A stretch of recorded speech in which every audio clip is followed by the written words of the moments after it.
Dr. Jones, Lani, it is so good to have you back. And as we record this, it's late October, and we're already thinking about next year and goal planning. And on the corporate side, we're often thinking about next year is in Q4. We're planning the next year. But as people think about planning, like I love to think about this every quarter. I'm always resetting myself, trying to get myself motivated and do these things.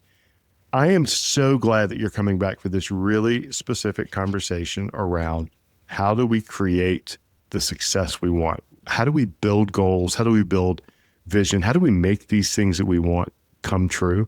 So thank you so much for jumping in with us. And as we publish this, it's such a great time to really be thinking about it. It's a natural time of year to be doing this.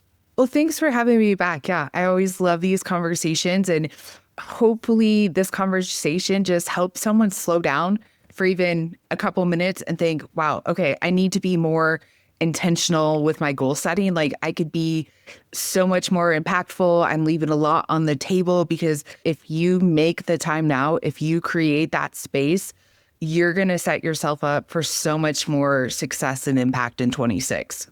It's amazing because I think of this conversation as evergreen beyond time of year. When we think about what it is that we want to do, who do we want to become, it's very natural for us to talk about New Year's resolutions. And before we go into deeper content, what's your opinion on a good New Year's resolution? I generally just kind of could take it or leave it when people are talking about them. We know the fail rates. I think by the third week of January, it's 70% of people or something along those lines have already tossed them aside. And so if you want to get caught up in the hoopla, great. If you're someone and they stick with you, great. But I would say there's more effective, intentional ways to go about it.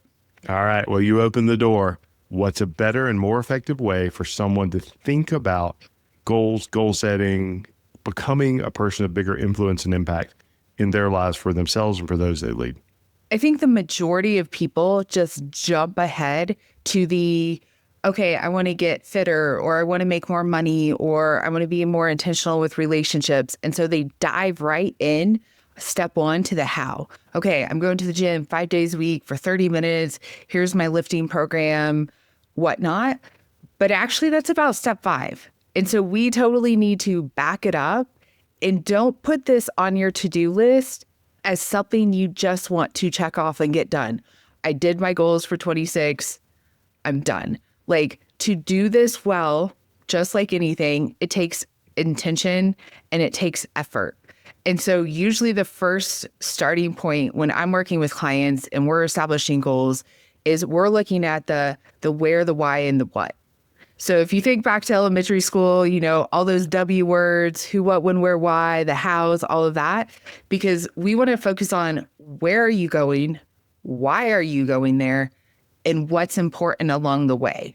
Because if you jump in with the how and you don't actually know where you're going, or you don't know why you're going there, or what's important, then those hows aren't going to be near as meaningful. Yeah, you can get some success, you can make some efforts, but we're really taking that 30,000 foot view of we aren't here just for little successes. We're really looking at long-term impact. We're looking at creating legacy. We're looking at a much broader view of how do I use all of my resources and skills to maximize. Okay, so that's super cool because when you first said that, and I was hearing and I'm writing questions down, and the first thing I thought I heard you say was, people jump right to the how. They do all the plans, and I'm going, well, wait a minute, what's wrong with that? Why is that wrong? And it's not wrong. It's just later in the cycle. And, now I'm sitting here in my head going, okay, this makes sense to me. Because if it's something I want to do, like if my goal is to eat ice cream every day, I can eat ice cream every single day.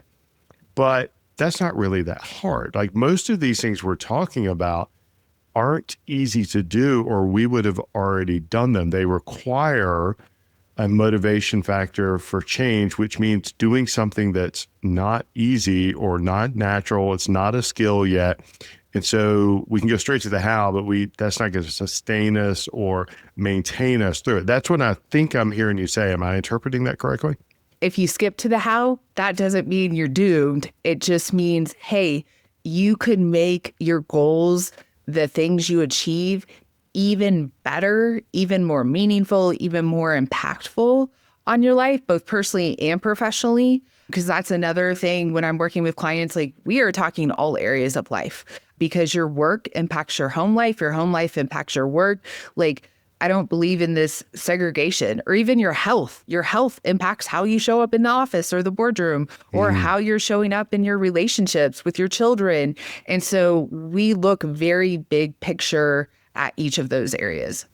Okay, I want to go into some of those. I want to have you walk us through the framework that you recommend.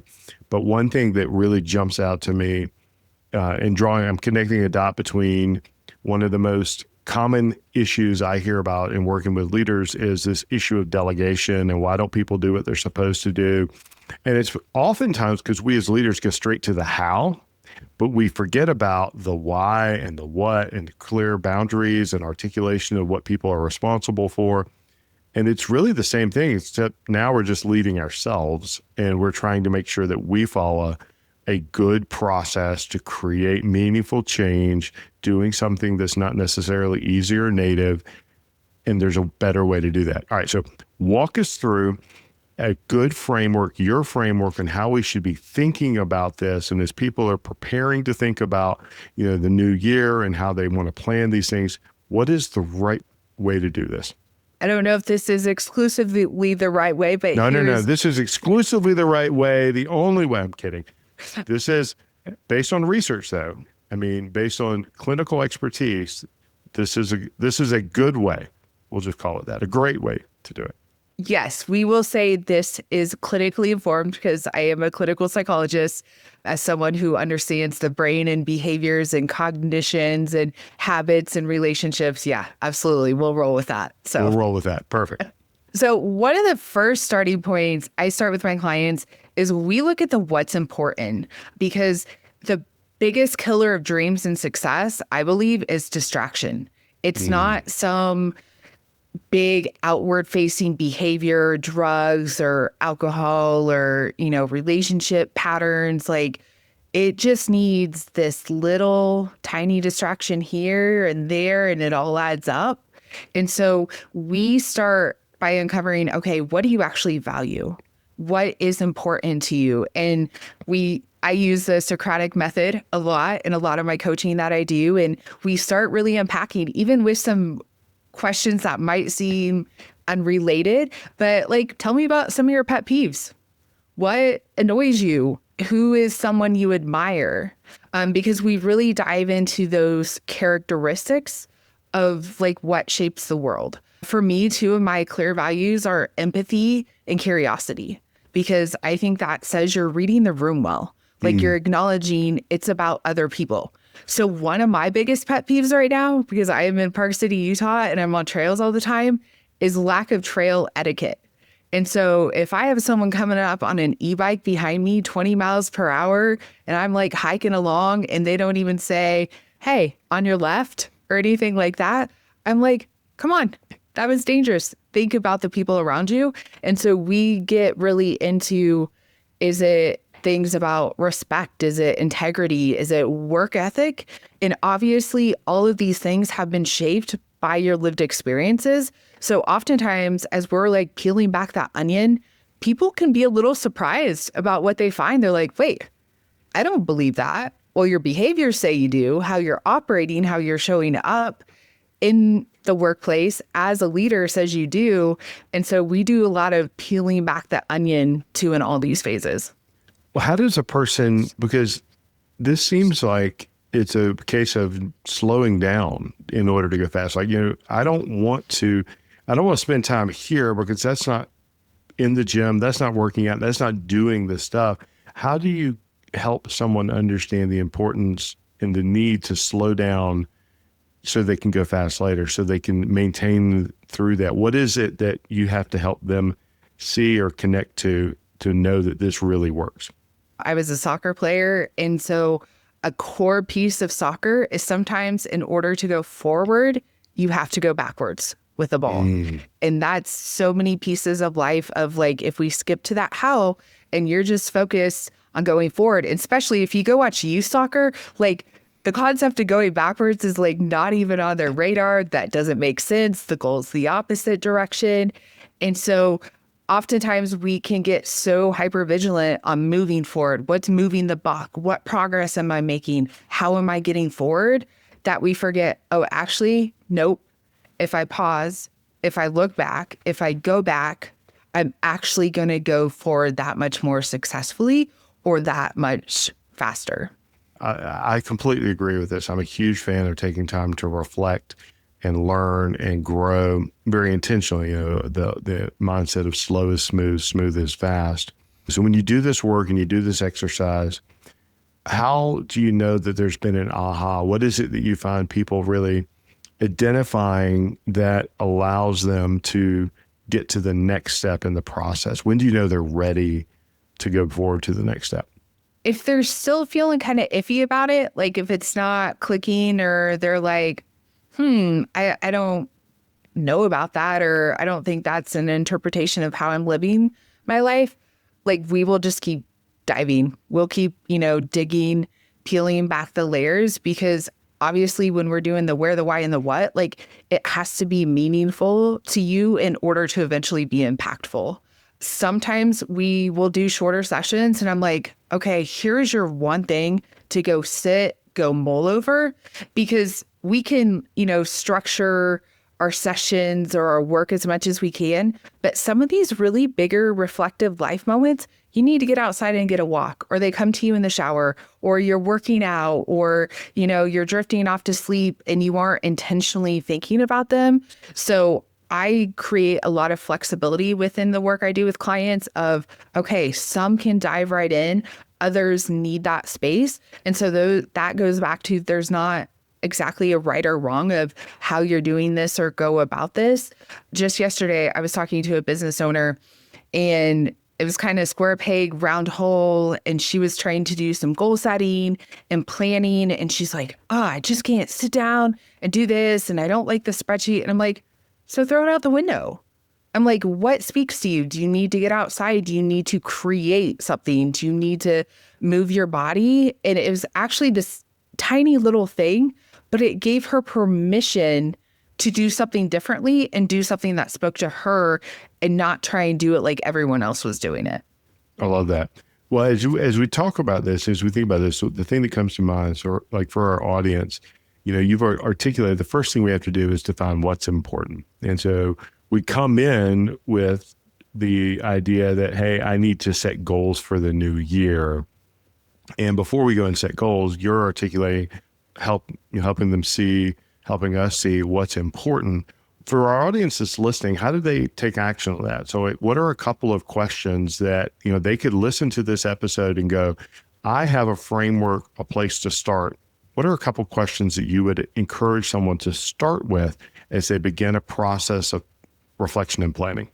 So one of the easiest places to start is to articulate, where do you think you are going? And so maybe that's a promotion, maybe that's a financial goal, maybe there's family decisions tied into that, but then work backwards from there.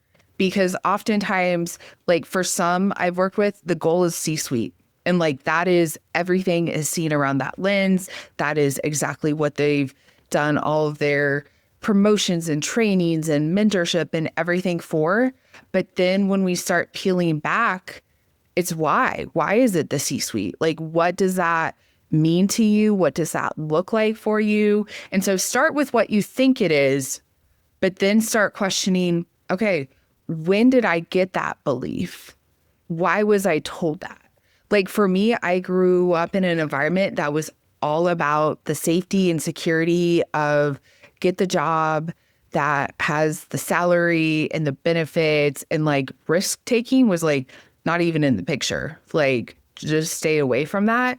And so as an adult, like my first adult job was all about the benefits, the salary. It was very safe.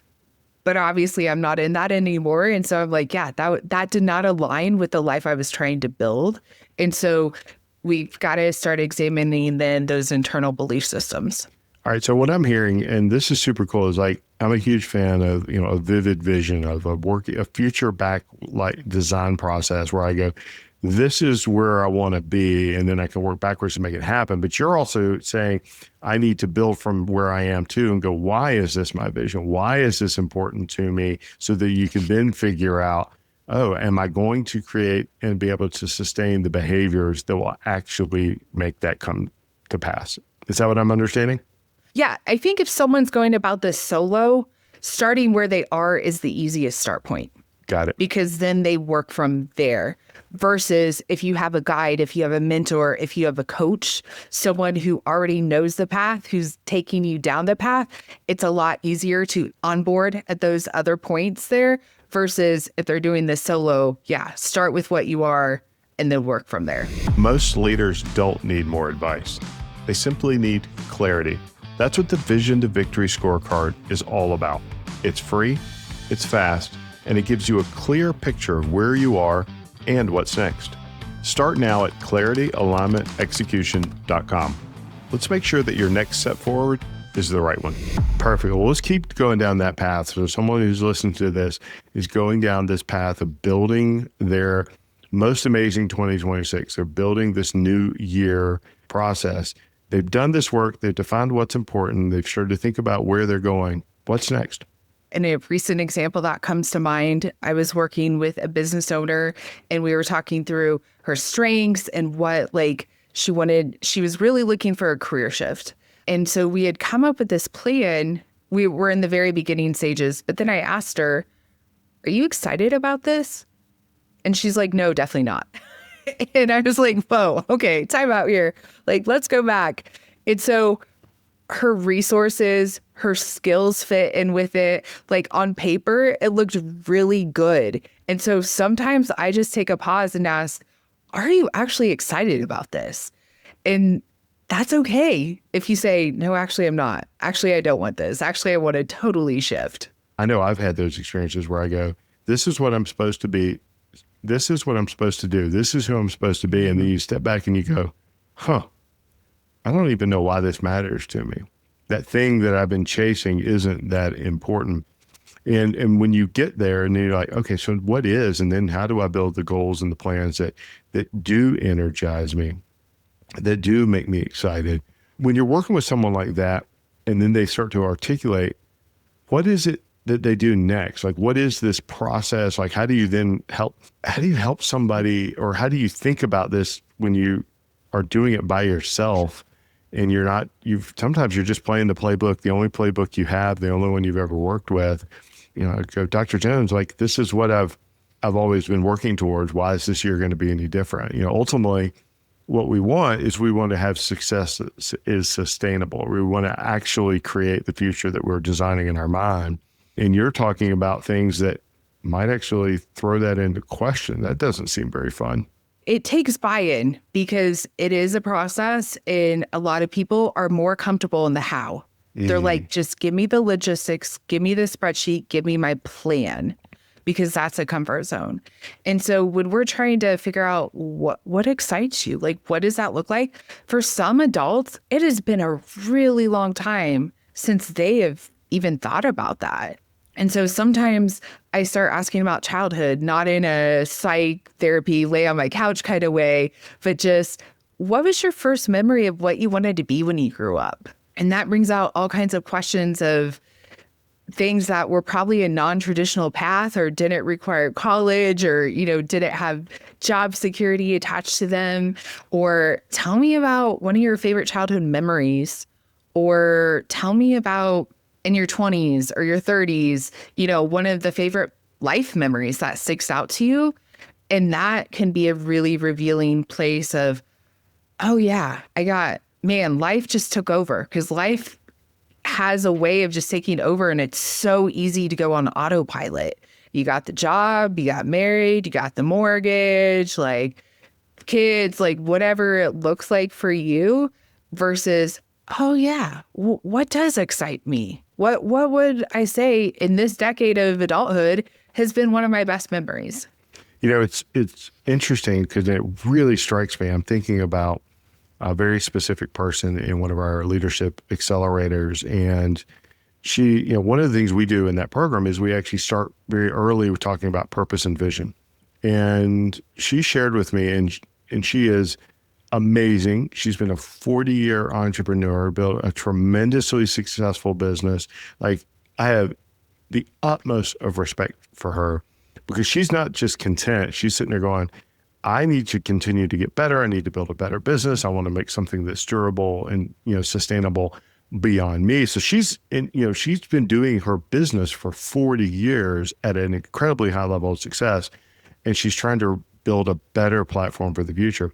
What I love about this and what I love about what you were just saying is she got kind of rocked sideways about 3 weeks into our accelerator, and she and I were having a call, and she goes, I don't think I've ever thought about what's my vision.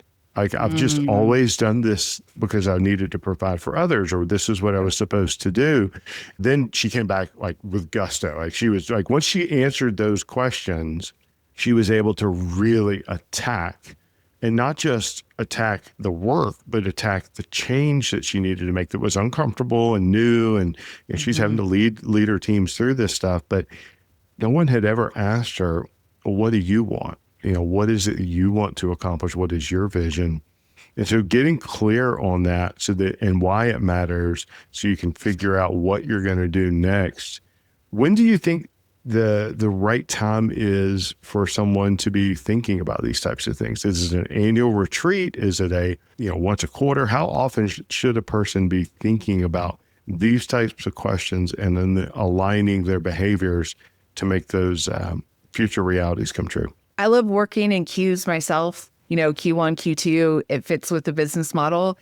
And because you don't want to go so long, even 6 months, and all of a sudden you're like, okay, I'll sit down, look at these, do a little self-assessment. Where am I making progress? What fell away? Like, 6 months have passed. Like, that's a significant period of time. At least quarterly, I think it's really helpful for people to be looking back. That could be something as simple as, if you have these written down in a notebook somewhere, if you have a spreadsheet, like however you documented these, I always make my clients put them in writing too.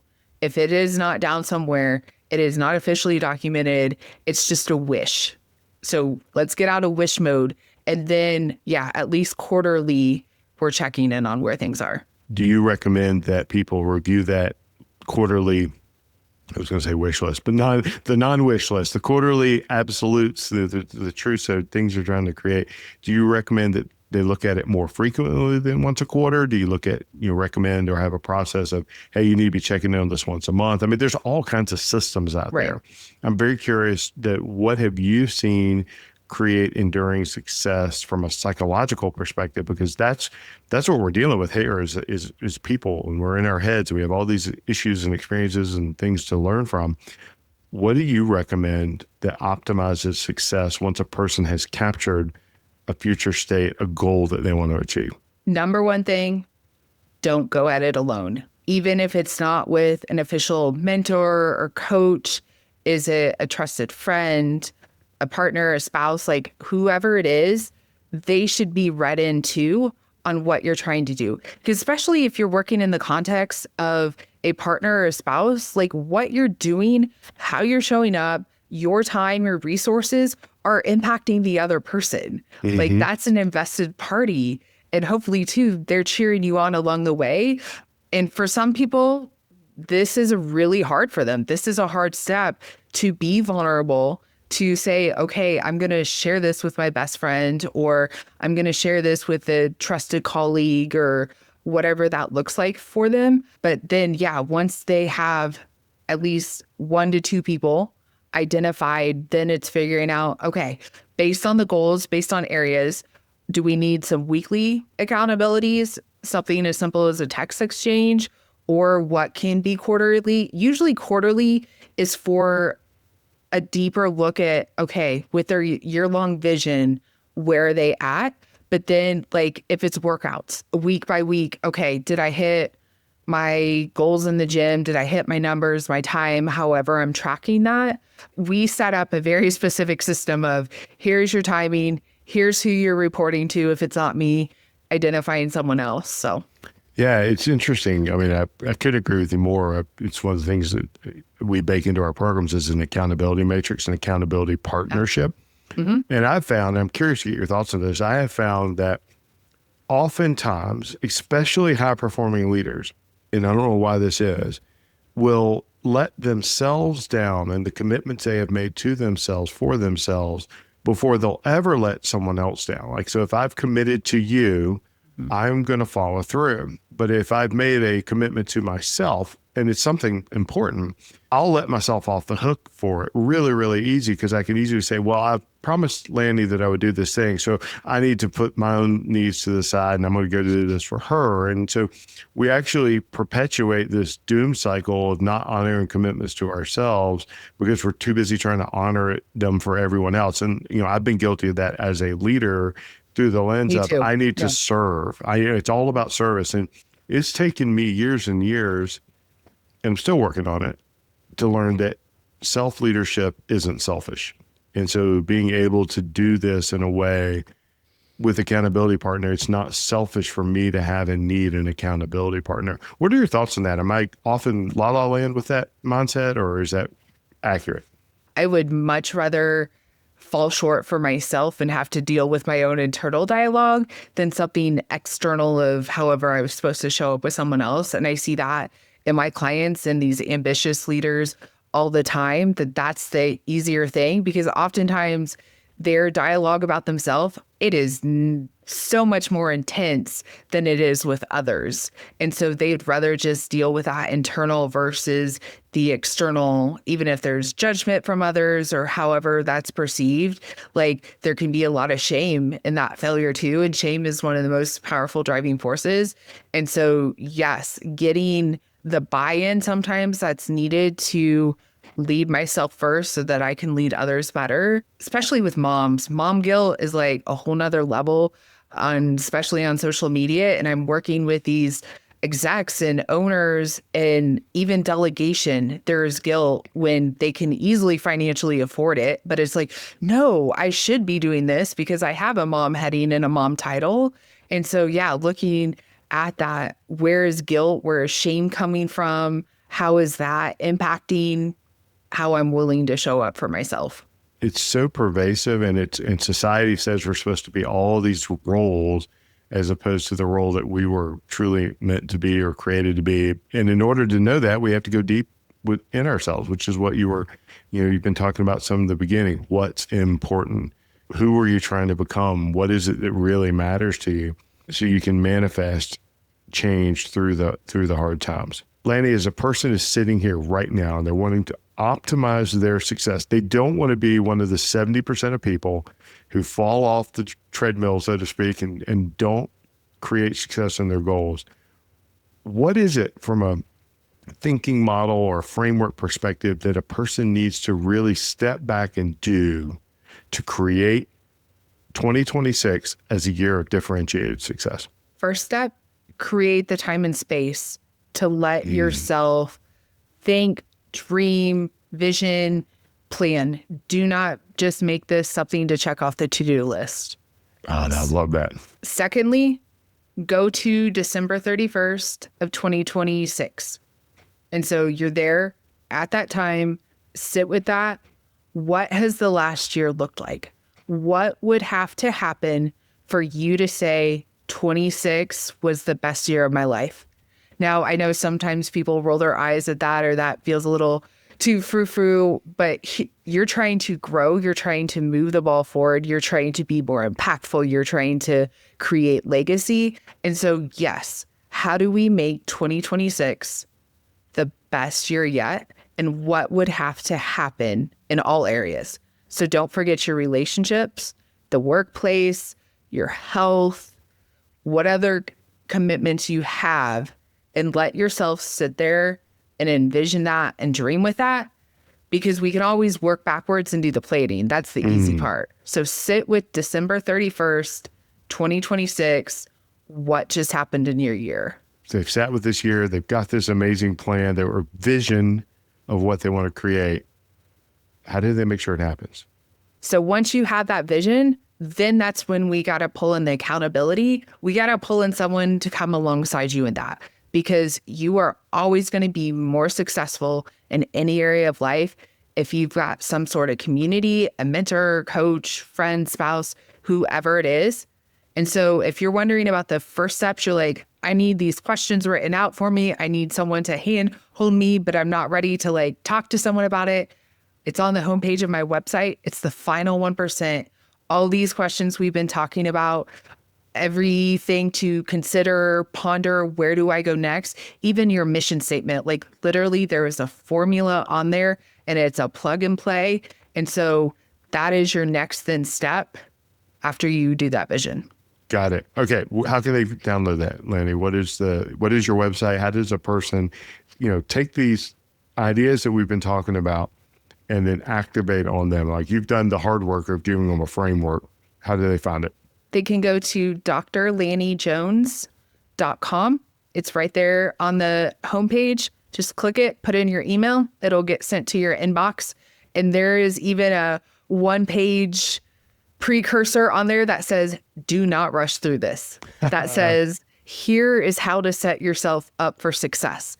And so I know you all are thinking about plans, what's next, let's get this done. No, like literally I spell it out. I'm saying it here. It's in writing.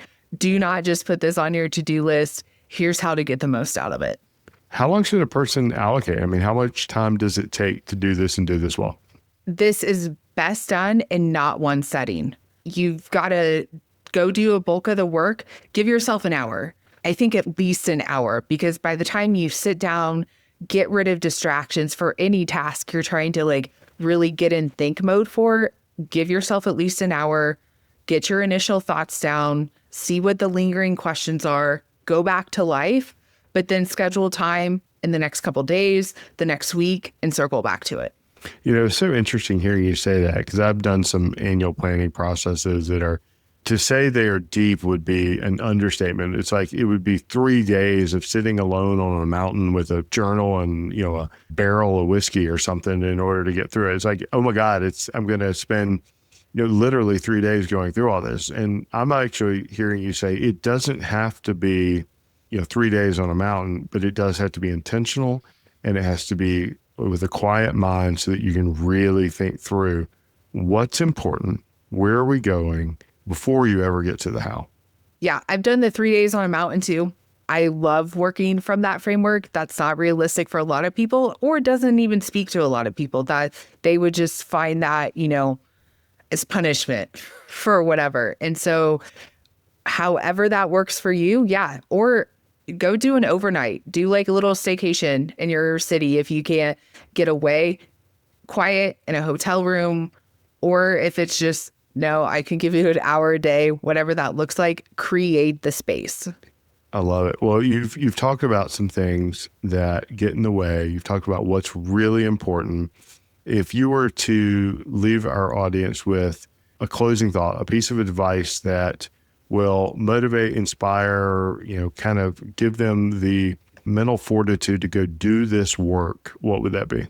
The extraordinary lies in the ordinary. Oftentimes, when we're doing the ordinary work, the daily grind, checking boxes, it can be really challenging to keep going. That's why the where, the why, the what matters, because that keeps you going in the ordinary. But really, it's doing the ordinary. That is where the extraordinary lies. Okay, that's super cool, because we're going to have you back and we're going to talk about what gets in the way. We're going to talk about how you actually do this. How do you actually go through all the process? How do you maintain the energy? So I'm looking forward to that conversation. But the where, the why, and the what, if people take that, they take the framework that you mentioned on their website, I think they're going to be in a really good position to be ready for our next conversation. This is just part one. And so we are going to throw so much more at them. But yeah, the extraordinary abides in the ordinary. I love that. I'm going to be writing that down and tattooing on the inside of my eyelids for sure as I plan for this next year. Awesome. Lani, this has been amazing. Thank you so much. I can't wait to sit down, maybe not 3 days on the mountain this year, but just a simple overnight to take the time to plan and really program some thinking time around, the where, the why, and the what, because like many type A achievers, I'm very much focused on how and have been in my life. And now it's, very much a focus of, I want to make sure that those things stick because I'm doing them because I believe in them. So thank you so much for investing time today. Well, thanks for making the space for this conversation so that others can get in their own spaces too. Hey, before you go, if this episode helped you see leadership differently, I have 3 personal requests. First, and this is the most important one, share this with one leader who needs it. Think of someone in your network who's frustrated with their team's execution or is trying to scale their own impact. Copy this episode link right now and text them, hey, I just listened to this episode and I think you'll get real value from it. That simple act of sharing, that is servant leadership in action. Second, subscribe to Leadership Unlocked. Whether you're on Apple Podcasts, Spotify, YouTube, or your favorite podcast player, just hit subscribe or the follow button. That way you won't miss the next episode and it helps us reach more leaders like you. And third, if you're willing, this would be a huge help for us. Leave a 5-star rating and write a quick review. I know it takes 60 seconds of your time, but here's what it does.